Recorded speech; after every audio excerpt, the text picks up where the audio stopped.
Kahnyau Tribute Council Soyong Circle haka arpu pratarip ujaleu kala ujor saka Deputy Commissioner jangka East Khasi Hills District ka Kong RM Kurba halor ka jingyolat ki khana ban shimbanta ki rally election.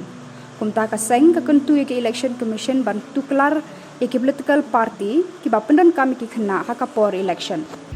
Kajian keduk jogi minta segi kalau halor kena urim ni keduk Deputy Commissioner halor kena urim ba kajing shimbanta jong ki kena rit habede bagi election apa. Kam tami apa soyong tu bagi di kran de kai ka bangi sokya do tata kalong ba kajing pedun kam jongki political party dan de kajing pedun kam jongki kimi ki pa dan de balasan yang sinarit dalam hari election ni ba kawara de kai kajing dia ka ba sumusi adu tata malai ong gumta teng sinarit aka jing syat soksit election teng sya janrat kali teng sya lembut bagi bahe kawan kajing sumusi kawan kajing musau nak kata daw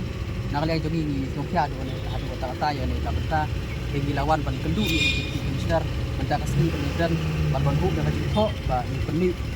indiakan habede ban election commission ba indiakan ba yakna det dei ban umdei ban sya ba kin sementa hak kam election kam tam hagi rally dan kindo ki meeting kabidei ban kam election de balai ni pensong nurim ya kata kacing ujor kalong ba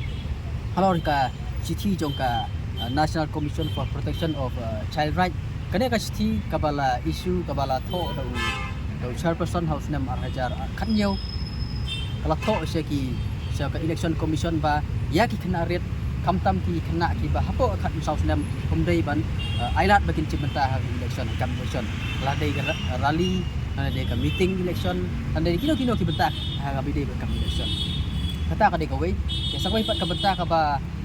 kaba ni pensong nongriam kadai halor ka citi kaba nakaliang ka election commission kala pha seki baro ki political party sa baro ki chief secretary jong ki jalaba fair bar kumjuru sa baro ki district jong ki jalaba fair bakala bu da kajing da ki jing betha ba omdei ban pendon kam ya ki kena riat hak kam election nomor balai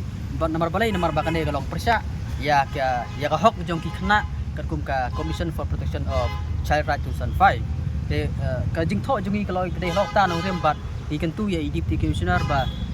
in simkhia halor kane badang ne sahmat omdai su ban pedon kam ya ki kena ret haki kam election kam tam haki por ba election set nomor bangelap ba ka jing simenta jo kena ret por election kawra ege jing diskusi kawra ege jing mesau ba ko mitenat nah kata-kata kalau kata nong rem ikan di sini